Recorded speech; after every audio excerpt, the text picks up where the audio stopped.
This story is an amalgamation to protect the innocent. I was on a call last week with a founder.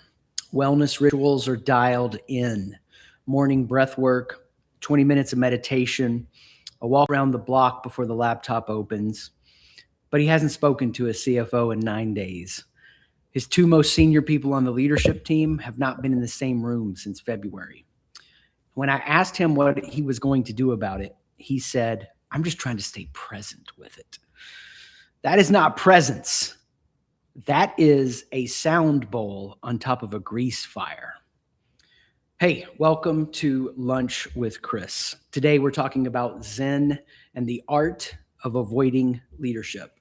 Today we're naming the thing that nobody wants to name, that the meditation app, that the retreat, that the 4 a.m. cold plunge, and the breath work can all become the most spiritually respectable hiding place a leader has ever found. Stay with me for the teaching, then we'll do a wide open Q&A at the end.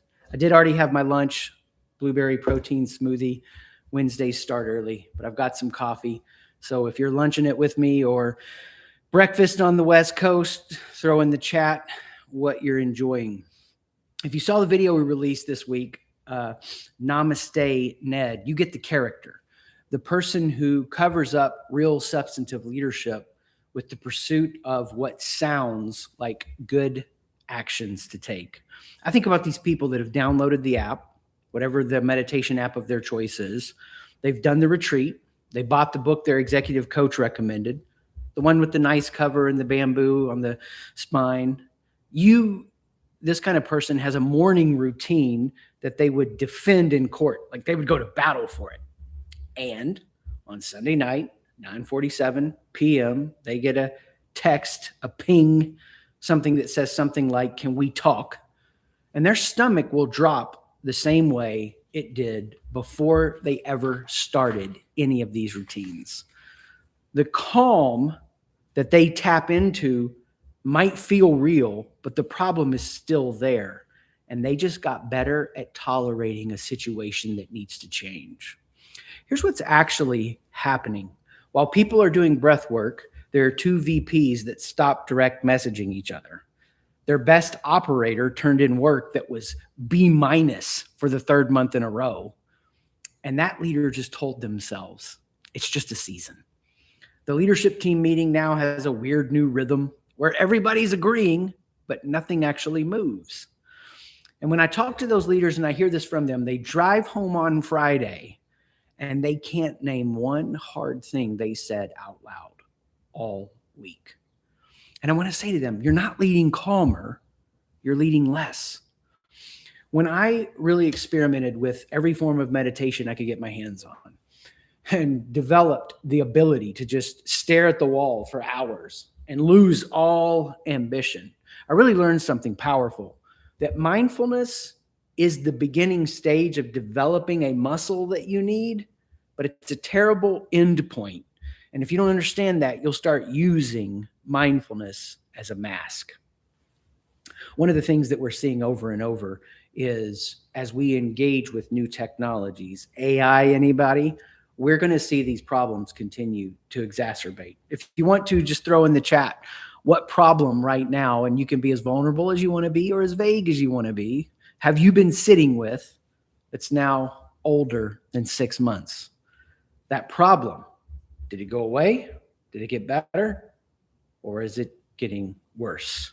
When you say to yourself, I'm just going to be present, I want you to understand this. Someone on your team is paying the price for that sentence. This is why I love the video that we put out, Ned, the Namaste leader, because there's this sense that you're doing the right thing to tell everybody, hey, we just need to be mindful. We need to do some breath work. We can use the Tibetan bowl and calm ourselves and soothe ourselves. But the issue is this: we're not getting what we need to face the real issue that our leadership could transform. When you say, I'm just going to stay present, that's actually a brain disorder. In case you didn't know this, if your brain only knows the present moment, that is a broken brain. A healthy brain orients from time, past, present, and future. And I think that there are a lot of us as leaders, we would want our team to think of us as calm, cool, and collected.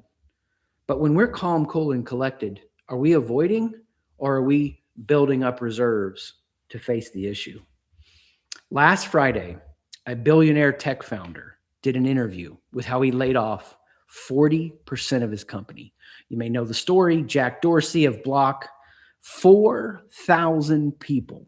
Now, this is a guy whose public persona for the last decade has been silent retreats, 10-day Vipassana, cold plunges, 1 meal a day fasts, walking meetings only. All of it's real. He actually does it. And then in one quarter, 4,000 families had a different weekend. Now, I'm not saying, and I don't think anybody else is saying, that the meditation caused the layoffs. I am saying the meditation didn't prevent them. And I understand, maybe the company was on a hiring spree. Maybe it was bloated. Maybe there were real changes that had to take place. And those are real issues companies have to wrestle with. But I will say this. The problem that we never name out loud is that all of that work to be mindful takes us to a place of getting what we need to have a mindset upgrade to bring transforming leadership, or we're just wasting our time. We were all sold a story that if the leader gets calm enough, the culture gets healthy. And it doesn't work that way. I think this, and I'll say it publicly here, it can be marked and live on YouTube, that what we're going to see happen with AI in the coming months and years, it's not that it's going to reveal this massive skill gap. I think that's a part of it. But I think the deeper reveal is it's going to show us all the people who chase another thing like mindfulness, like technology, that is not going to fix what's happening inside of them. I think AI is about to reveal lots of insecurity in leaders. The ways that they let it sycophantically reflect back delusional states. That is a great idea. You are sharp. You're smart. Keep going. Or the way that it is going to convince them that they have done the hard work and they've discerned the real issues and they're off and running with another plan that doesn't work. We're going to need leaders who know how to be mindful and then turn that into a mindset upgrade before they unleash themselves on these powerful tools. I would say it this way: mindfulness done right is the skill of staying present long enough to see the real thing. It's a scalpel. It's supposed to make you more able to act, not less. And when that mindfulness turns into a mindset upgrade, you have what you need to transform the situation. When I think about a scalpel in the hand of someone who's sitting on a fence, not bringing real leadership, not taking action, that scalpel becomes a butter knife. Or if they're not sitting on the fence, they're just a one-trick pony. That scalpel isn't something that they can move into leadership situations and use effectively to cut out rot and to draw out health. It becomes something that they just know the data of the scalpel, not something they effectively deploy. I also think there are going to be people who use AI and mindfulness in terms of just trying to say yes to everybody. And they become an over-helping doormat, trying to fulfill everyone else's requests, never knowing who they really are mindfully and where they can bring a mindset upgrade to be a transforming leader. If we're afraid of being the person who makes the waves, who gets off the fence, who tries new things, who says no to people, we're never going to be the transforming agents we can be. We're going to reach for frameworks that sound wise, but let us do nothing. And I think what's happened with meditation is about to happen with AI. Meditation became the socially acceptable form of just sweeping it under the rug. Breath work becomes the polite version of, I don't want to have that conversation. And more people are going to retreat into the motion of activity with AI, not becoming who they can be as a leader. This isn't a meditation problem, okay? This isn't an AI problem. This is an identity problem. The risk factor isn't we don't have enough Zen. The risk factor is problems are going to fester because we don't have hard conversations. Trust is going to break because we don't know how to meet emotions where they are. Relationships are going to be damaged because we don't know how to figure out what the real need is. Look, you know that you are in the mess of all this when your team stops bringing you hard things. Not because things got easier, but because they've learned you're going to respond with a glib answer, some kind of goofy, gooey, wooey frame, a question about their energy, and the problem will still be sitting there on Tuesday. Ned Namaste will rot your leadership effectiveness from within. I joke about it, and I hope you're not too easily offended. I'm not. Post whatever you want in the chat. I'm not ideologically sensitive or allergic. But oftentimes the person that goes on the most yoga retreats on the leadership team is the most selfish person on the team. And I know they could get mad and go, well, I'm going to go on a yoga retreat, but thus is the point. Here's the main idea I want you to grab today. Presence is for action. The point of getting still is to see the thing that you've been avoiding so you can go do something about it. Every leader I've ever coached who says they're burned out is not actually burned out. I mean, I get the way they use the term, and I meet them where they're at with that term, and I don't correct and try to convince them of something else. They're just full of unmoved weight. The meditation lowered their cortisol, but it didn't actually move the weight. Peace is not the absence of conflict. Peace is the internal strength we have to then go and make peace. The real kind of leaders who aren't Namaste Ned make peace. They resolve things. Namaste Ned just keeps peace and tries to bury the tension. One looks calm. The other makes something new. They meet needs in a real effective way.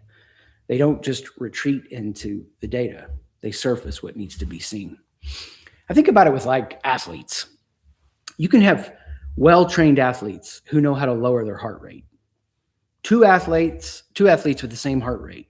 One is asleep, one is about to throw a punch. And if they're really world-class, the one that's about to throw a punch, you can measure their heart rate. Both of them are calm. Calm by itself tells you nothing. One's asleep, one's about to throw a punch. There's a word that I love, an ancient word for what we're talking about. We're going to be talking about this word a lot of different ways in the upcoming YouTube lives. There's going to be 3 words we're going to say a lot. Here's one of them, phronesis. Phronesis was an ancient Greek word for not something that you just get as a contemplative insight. It's the practical wisdom you get to act in a specific situation in front of you, present and moving. Something about your nervous system goes, I've seen this before. I've been here before. I know what this is. I know what I need to do. So my question for you would just be this. What's the sentence you've been avoiding saying out loud? That's more important for your team than bringing in a yoga instructor and doing a group yoga session. A leader who uses their morning to locate the one hard thing, walks into that 8 a.m. or 9 a.m. with that hard thing, can say the sentence, go back to breathing. Calm is the posture. The conversation is where the real work of leadership occurs. I want to give you 3 application points and tell you a story as we close.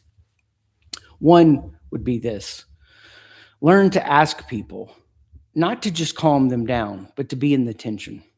What would you like me to do for you? The insecure leader wants to sweep the intensity off the rug, under the rug. It wants to gloss over the thing that is felt but not communicated. And a healthy, effective leader sits in that moment and says, what would you like me to do for you? Second point of application. I want you to put a clock on that festering thing. Find the thing that you've been, air quotes, holding space for since February, we'll say. Write a date down. Put it on the calendar. That's what makes it real. A real meeting, a named person. Your calm mindfulness can set the table, but you got to do a mindset upgrade and actually eat. Number 3, stop confusing noticing with leading. Noticing is the beginning, not the end. You can notice the tension. You can notice that we're overwhelmed right now. Our anxiety is increasing as a team. And if the sentence in your head is, I am aware of this dynamic, the next sentence or thought needs to be, and here's what I'm going to do about it. That's leadership. If the second sentence never comes, you've begun with mindfulness, but you're not ending with a mindset upgrade. You're just hiding with better vocabulary. I had a coaching conversation a while back with a guy whose life on paper is working. He's a professional problem solver in his day job. And he was telling me he'd stayed up till 1 a.m. the night before, solving a problem no one on his team had asked him to solve. He used the language, I'm just trying to help. I asked him one question, this question I've given you. What do you want me to do for you? He sat there. He realized nobody had asked him to fix it. He carried it because carrying it felt like the better action to take than actually saying the real thing. This is not my problem, and I need you to own it. His insecurity was dressed up in a costume of just being helpful. His breath work was real, but the avoidance was also real. And he walked into his team meeting the next morning and said the sentence. The room got quiet because it's not uncomfortable. It's not comfortable if you haven't been leading this way, but the problem started to move. So I wonder today, which of these three hit the hardest for you? That's probably the one you need the most. Who's the person you already know you need to have that conversation with this week? Going back to the beginning, the billionaire did the silent retreat, and he still made the call that broke 4,000 households. Your silent morning is not going to save your team either. What will save your team is a leader who uses stillness to find the sentence and then has the courage to say it out loud. Get quiet, then get in the arena. The Zen is not the destination. It's the tool. The work is still the work of leadership. So glad you could be here with us today at Lunch with Chris. And you can always hit the bell and subscribe to not miss when we go live. For those of you, if you watch this before May 6th and you're within driving distance of Columbus, Ohio, we have a special event on what the difference it makes in the age of AI to be a real human leader. I'm looking forward to this event. I'd love to have you there. May we be the kind of leaders this week who don't just find the calm. We find the calm and the strength, and we bring our leadership energy to bear to be transforming agents. All right, as we switch to the Q&A and chat, feel free to throw in the chat what stood out the most to you, any questions you have, and we'll hang tight for a moment.